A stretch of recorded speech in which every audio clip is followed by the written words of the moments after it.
welcome back to Once Upon a Page. We're here today with one of my really good friends, Susan Page Davis, and she agreed to come and talk to us. We're going to do an interview and a little bit about Susan. She has published over 90 books. I'm just amazed, and she has such a wealth of knowledge, and she is awesome, and we're so thankful that she's here with us today. She gets the gold star. Yes, she gets the gold star. Definitely. Okay, so Heather, you gonna start us? Sure. If you had 1 month and unlimited funds, where would you go to write?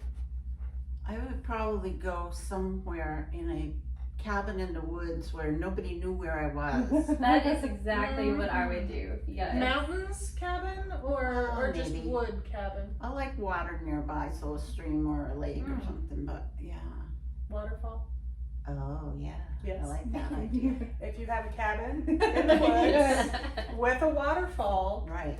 please let Susan know she would like to borrow it. But you forgot about the unlimited funds. Oh, I don't have that. and you don't have to charge her for it? Yes. I would It's be out of happy the to goodness grace of your heart. cabin with my presence. Nice. Okay. Is there an author, dead or alive, that you would like to meet, and what would you ask him or her? I have so many favorites, it's really hard to pick. I guess I might pick Arthur Conan Doyle and just ask him, why did you do that to him? Yes, that would be fascinating. It would be. Yeah. It would be. I mean, was he just sick of Sherlock Holmes, or, you know?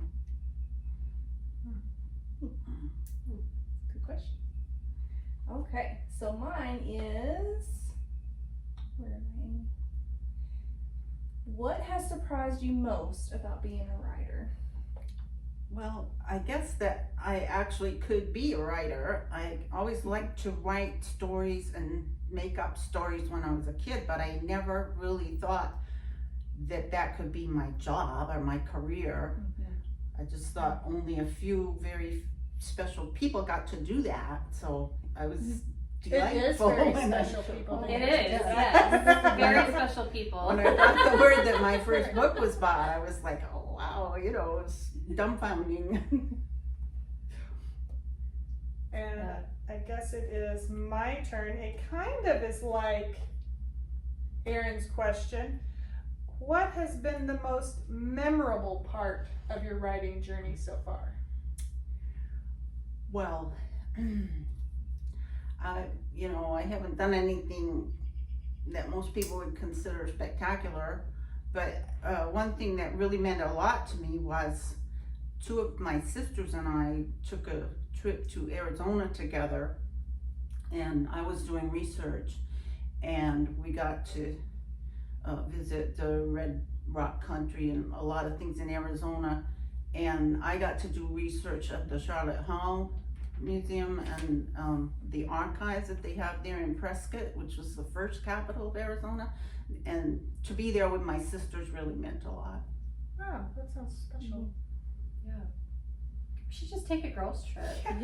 Yeah, we try to, my sisters and I try to every year, and there's 4 of us, but that particular trip there were only 3 of us along, but it's really special when we can get together. Sounds like it. It's really cool.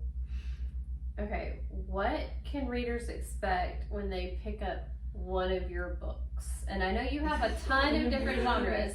Yeah. Is there something overall that they could expect from you your remind me of my former agent who always kept telling me, you gotta brand yourself, Susan. Pick a genre. Why do you like this?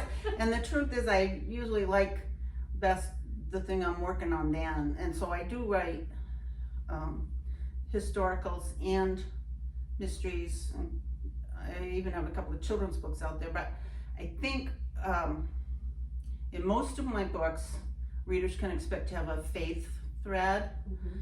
They can expect a little bit of mystery, or in some of them a lot of mystery. And in most of them there's a little bit of romance or a lot of romance, but I mean, most of my books are not straight romance. Mhm. They're either mysteries going or on. historical or something like that. Okay, so mine is kind of in the same kind of field of questions here. So you mentioned that you write several different genres. Mhm. So if you had to pick one, what is your favorite to write? I think so far it's mysteries. You know, when it all comes together, it's great. I do enjoy historicals.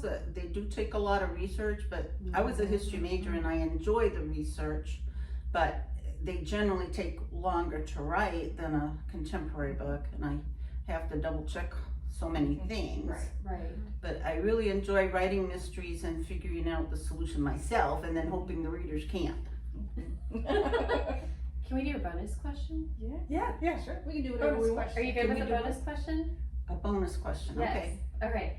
So, with all of the research that you have done through the years, is there something really crazy that you have run across in your research? Well, did you ever hear of the great Molasses flood? I think it was in Boston, the Molasses flood. There was, this is a true story.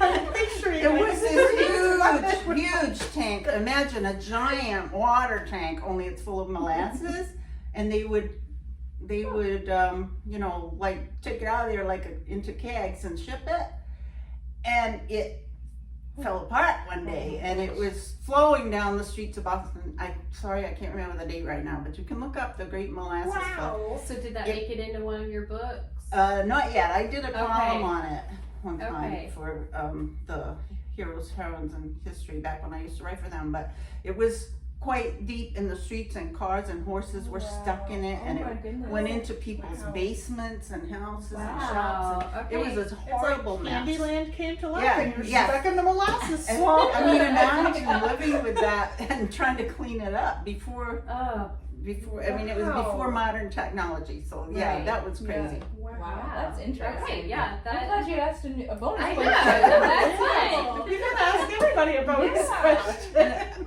I didn't put it in a book yet, but now. Now Now you you need need now to. you have Yes, to. yes.